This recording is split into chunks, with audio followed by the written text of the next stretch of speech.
All right, we're good? We're good. Recording? It is. Okay, cool. So on Talking Wellbeing today, we want to discuss Caribbean mental health and how that manifests itself specifically within the Caribbean community. To discuss this further, we have Micah Dell, who is a therapist based in Trinidad. Welcome to the show, Micah. Oh, thank you so much. I'm glad to be here. So tell the audience about yourself and your professional background. I was actually born in Toronto, Canada, where I would have studied social work. So I have both an undergrad in social work as well as a master's of social work.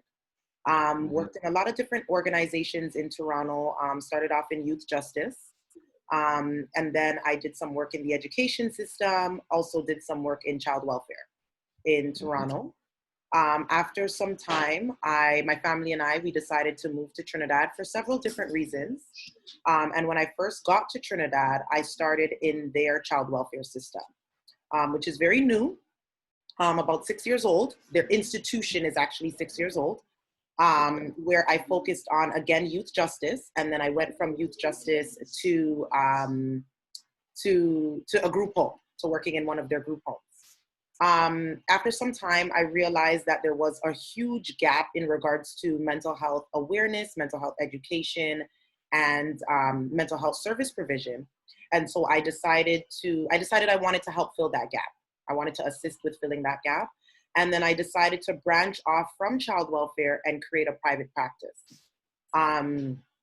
In 2018, the end of 2018, I would have created a private practice called Counseling Services, where the focus was really just providing a safe space for individuals, for couples, and for groups who are dealing with mental health issues, right? After some time, because social work is my passion, I most recently decided to turn COPE into a nonprofit organization. So now we're more focused on, community, focused on providing mental health services in the community, especially for children and youth. We want to really focus in on children and youth because there are so little services in Trinidad right now that focus on mental health for children and youth. And so we really want to focus on that, but we really want to, again, be able to provide safe spaces, affordable, accessible, effective, efficient, safe spaces for persons living with mental health issues. Okay. Yeah. So specifically in Trinidad then, Yes. How is the need to understand mental health slightly different from other places? Can you put that into context, please? I think that specifically in Trinidad, it's a lot about more spreading awareness. It's really a lot about making mental health a priority, right? Yeah. I don't think that it has been prioritized here for several different reasons. But I think it's really about making mental health a priority so that we can start the conversation, have the conversations. I think it's one of those also taboo conversations as well. Okay. So there's a lot of different nuances and a lot of, I guess, factors, X factors, variables that play into that and play into mental health not being a priority. But I think that's what it's about here. That's what needs to happen, is it needs to be made a priority. It needs to be put on the forefront because it impacts a lot of other sectors, right? So I want to make this podcast as accessible as possible. So there are people who do not know much about the Caribbean, they do not know much about Trinidad in particular, and how mental health manifests itself there. Okay. Could you contextualize that? So paint a picture for myself and for our listeners of the history of Trinidad and how that has influenced mental health in Trinidad. Okay. So of course it's a Caribbean island, right? And there's a deep history in, of course, colonialism, right? Deep-rooted history in colonialism, where and what kind of jumps out to me in Trinidad is that when I got here, colonialism is very alive and well embedded into the systems, and there's a lot. There's not very much kind of, I guess, pushing back against the system. And so when, like even right now, when you'll see in North America, where I'm from, is that we do a lot of pushback. You know, in regards to, you know, persons of color, in regards to minority groups, we do a lot of pushback. And even though this country, you know, the minority in other places is the majority here. So the majority here is African, and the races are African and East Indian, and that's the majority. There's still this pushback against the system where racism and colonialism is very much embedded into the system, right? Okay. And so what happens is that you'll notice that the workers or the middle class are those of African descent. Though some of those are East Indian descent, and the 1%, the persons who, you know, who own businesses, the persons who are the 1%, the more wealthy, are of, it's so interesting that it's of Syrian descent, Syrian and Lebanese descent, right? And those are the ones who own the businesses. Those are the ones who, you know, are the wealthy in Trinidad. And so socioeconomics now, because of that kind of breakdown or that hierarchy, socioeconomics now comes into play in terms of, you know, accessing mental health resources, in terms of, you know, of course, you know, that, you know, those who are living in lower socioeconomic situations don't have as much access to resources, right? Maybe going through different circumstances like poverty that now play into mental health and play into, you know, their access to be able to get healthcare services or treatment that might be most effective to them, right? Okay. So is there a link between practices and events, traumatic events that took place during colonialism and modern day mental health? I would say there's a link, but again, Trinidad is very interesting in that colonialism in Trinidad would have worked where I want to use the term like house slave, right? If I'm allowed to. And so if we know what those, if we know how the house slaves would have operated, it would have been where they would have been in the home. They would have been in the home, not so much serving in the fields. They would have been servants, as in, I am serving the master from within the home. I have the ability to serve the master from a different lens. And in Trinidad, it appears where that kind of servitude, serving the master, has become the norm here. Okay. Right? And so when you go into systems, the norm is serving whatever. Let's say we turn the master into the system, and now the people are, the mindset is where serving the master again is the norm, right? And so when that ties into mental health now, it's kind of where people will put their mental health on the back burner, okay, in order to ensure that the system is the priority. So mental health not so much being the priority, the system is the priority. And I need to put myself on the back burner in order to serve the system, which is essentially I'm serving the master. Because because I am okay with serving the master because I was in the house, right? I wasn't in the field. I wasn't in the yard. So I was in the house. So I'm okay with serving the master because I have a good gig. I have an okay gig. My gig is okay. My gig is in the house. It's better than those who are in the yard.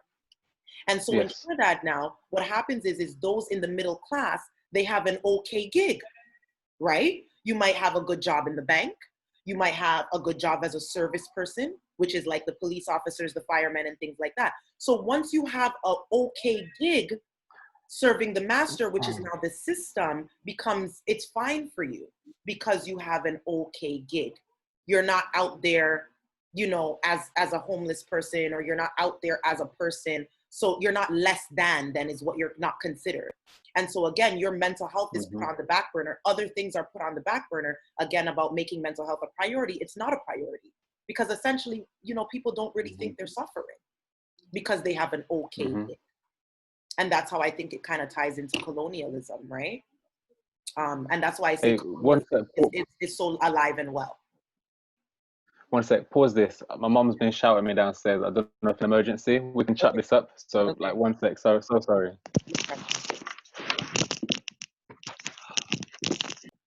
All right, we're good to go. So you mentioned that there are different ethnic groups in Trinidad, predominantly those of East Indian descent, African descent, and those of Syrian and Lebanese descent. Yes. Um, how does mental health manifest itself within those specific communities? Are there differences, similarities? Enlighten. There's most definitely differences.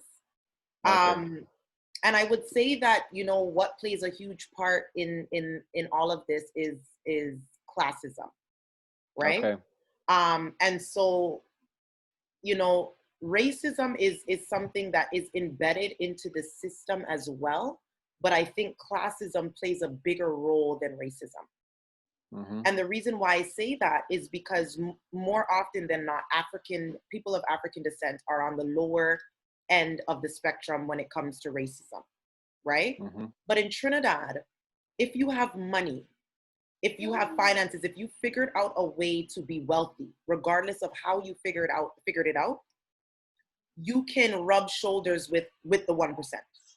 Okay. Right? Mm-hmm. And so the way that it plays into those different races is that for Syrians, I wouldn't know in terms of their mental health, I wouldn't know their struggles and things that they're struggling with, because with my practice, I don't have many people who are of Syrian descent who come see me. Okay. Right? Okay. Mm-hmm. And so I don't know what they would be struggling with in terms of mental health. Mm-hmm. In terms of the East Indian population, there's this huge focus now in Trinidad in terms of gender-based violence and domestic violence. Right. And in Okay. the East Indian population, it's extremely prevalent. Domestic violence is very prevalent. Gender-based violence is very prevalent. And it appears to be a cultural nuance. It appears to be that this is a cultural thing that goes from generation to generation in terms of the men physically, emotionally, financially abusing the women, their wives, their partners, their girlfriends, things like that. Even in young relationships. I recently had a discussion with a young woman who would have been experienced this type of thing at 21 years old. So it's even in really young relationships. And we had this like influx, like in the past, like from when 2020 now started, we had this huge influx of women being murdered by their partners in the East Indian community, right? Right. And so that there's something going on in the community. And again, we haven't been able to pinpoint what's happening, because I think we're paying a lot of attention to the victims, which we should. We're paying a lot of attention to the victims, but we're not paying enough attention to the perpetrators in terms of service provision.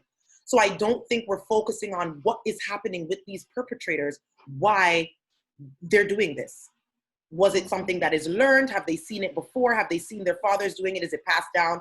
Is it substance abuse? What is it that it's happening in this specific community? Why this abuse is going on, right? And then there's this, there's also this, with that domestic violence comes this, this trend of suicide, specifically with the men. You know, I keep explaining to people, I'm doing some research into it, trying to really figure it out. And suicide rates all over the world, the main cause of suicide all over the world is depression. The main cause of suicide in Trinidad and Tobago is domestic violence. Okay.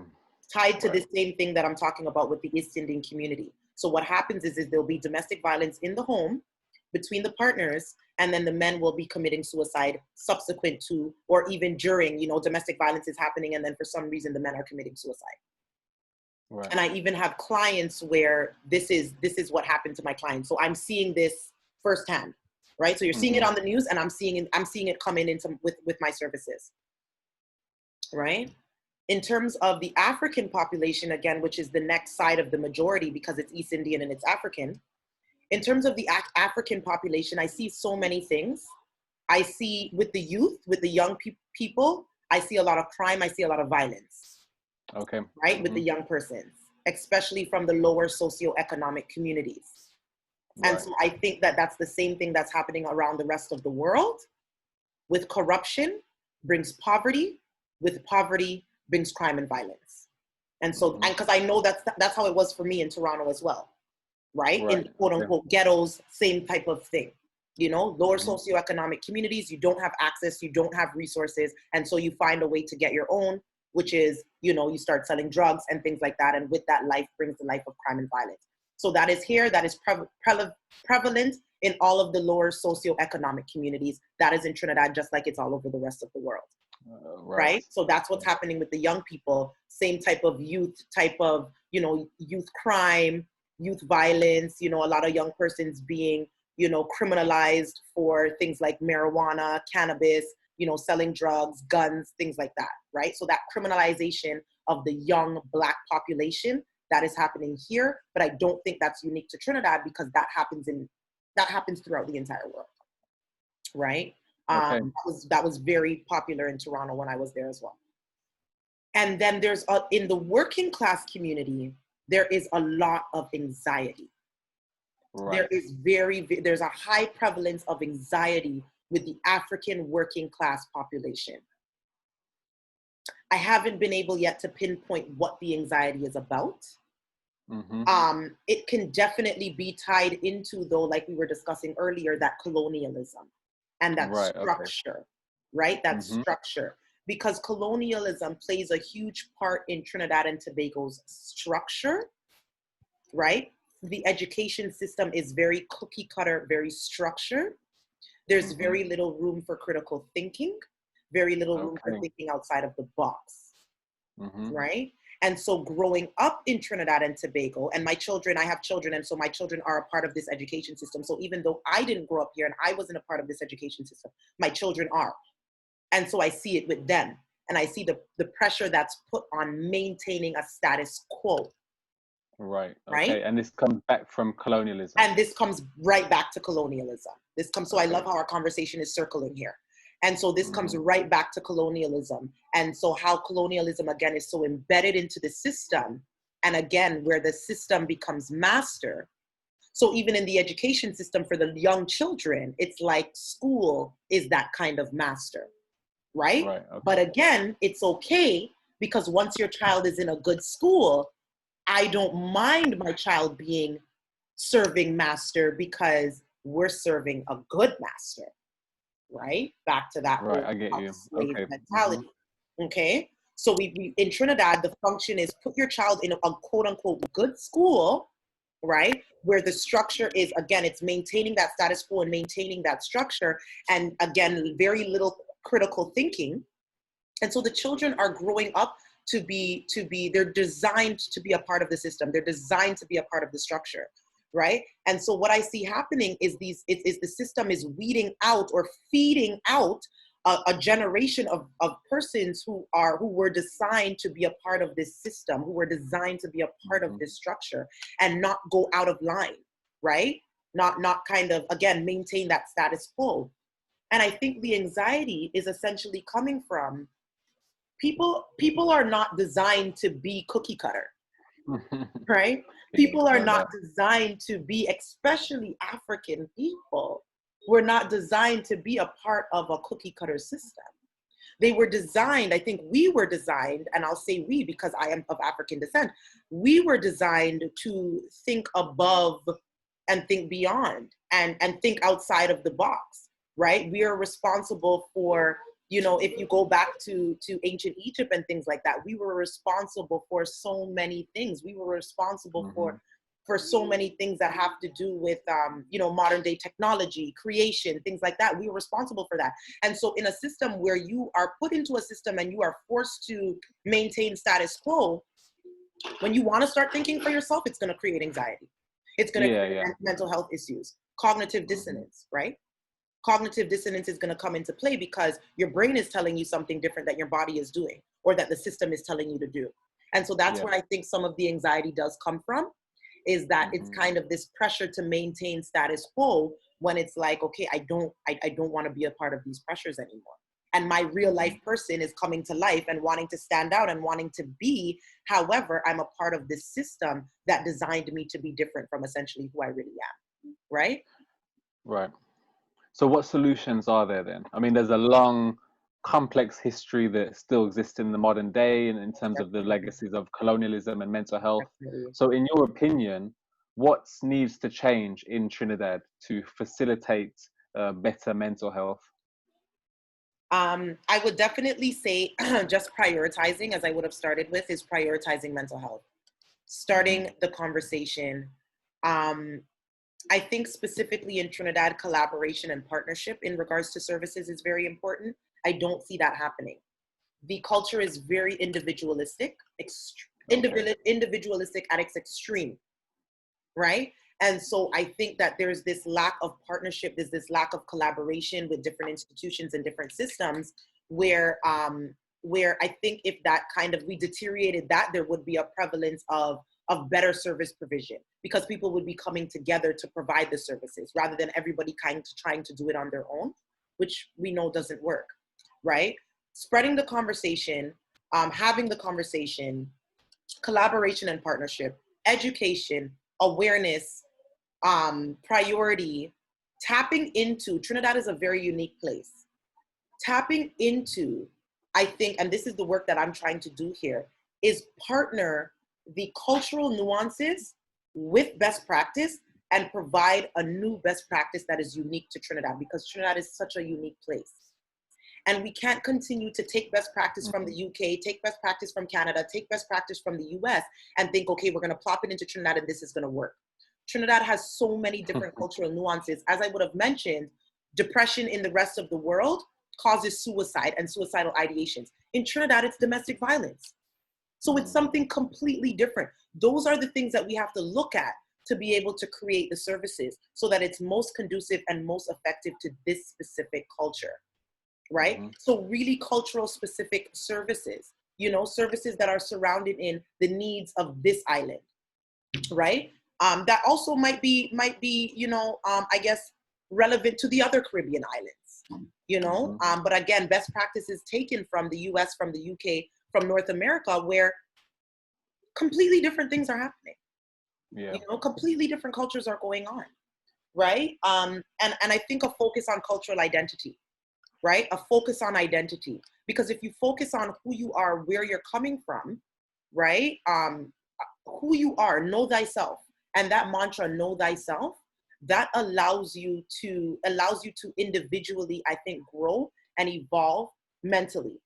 And so I think there really needs to be a focus on cultural identity and defining who Trinidadians are, and even in the greater Caribbean, who Caribbean people are, in order to move forward and to evolve and to grow mentally, fostering positive mental health. Okay, this is brilliant. To wrap it up, could you leave our audience with a sort of ending summary of mental health in Trinidad from your perspective? Most definitely, most definitely. So I guess to summarize, I would say that, you know, mental health in Trinidad, mental health in the Caribbean on a whole is definitely tied into colonialism. You know, it surprised me how much colonialism is actually alive and well in the culture. That was very surprising for me, because again, I thought more individuals would have been pushing back against the system. But again, if you've been cultured to not push back against the system, then that you're not going to do that. You're going to do what you know, right? And again, it goes back to specifically in Trinidad, Trinidadians being house slaves. Why would you push back against the system if you're in a kind of quote unquote good scenario, right? And so I feel that when Trinidadians are in a good scenario, there's very little, the need to push back or the want to push back is not there. And so instead of pushing back against the system and prioritizing individual or personal mental health, again, the system is made most important, master is made most important and is prioritized, and Trinidadians and we as Trinidadians put our effort into prioritizing the system's mental health rather than our own mental health. And then that is broken down for us. So our personal mental health, you know, is put on a back burner. And it's broken down. It's broken down into, again, violence and crime. It's broken down into domestic violence. It's broken down into anxiety and signs and symptoms, physiological anxiety, things like this. It's broken down, and that's what's being displayed while you have these systems thriving, these cookie cutter systems thriving, you know, on the backs of individual mental health. Okay. Right? And so could you tell our audience where they can find you on social media and online? Most definitely, most definitely. So on social media, we are on Facebook, Cope Counseling Services, We are on Instagram at cope_counseling. You can find us on our website, www.copecounselingtt.org. Counseling is spelled with 2 L's. Right? We're all over. We are online. Even if you Google us, Caribbean mental health, you'll find us. Once you put Cope Counseling Services into Google, we are there. We will pop up. And what we are really trying to do is create effective, accessible mental health resources for the people of Trinidad and Tobago, breaking the stigma, because stigma is huge, you know, channeling the cultural nuances, channeling that uniqueness to provide services that are unique to this island and really are just, again, affordable, accessible, and conducive, not something that is just a Band-Aid solution, but we really want to, our motto is ending stigma, changing lives, right? We don't want a Band-Aid, we want to change lives. Okay, brilliant. And you can get in touch with us at Talking Wellbeing. We're on Instagram, social media, Facebook, LinkedIn, YouTube. We make content. We also post other people's content. So you'll see videos from Micah on our page as well. We hope you enjoyed this video. If you have any questions that you would like to ask, leave them in the comment section. We look forward to hearing your feedback on this podcast. Thank you very much. And I want to thank you. I want to thank you, James, for having me. I think some of the conversations we had are kind of taboo. I think some of the conversations that we had or become taboo. I think the conversations that we had sometimes are the elephant in the room, but these conversations need to be had because it's really about spreading awareness and that education piece to evolve and to grow and to move forward. So thank you. I want to thank you. You're welcome. Anytime. Thank you. Cheers.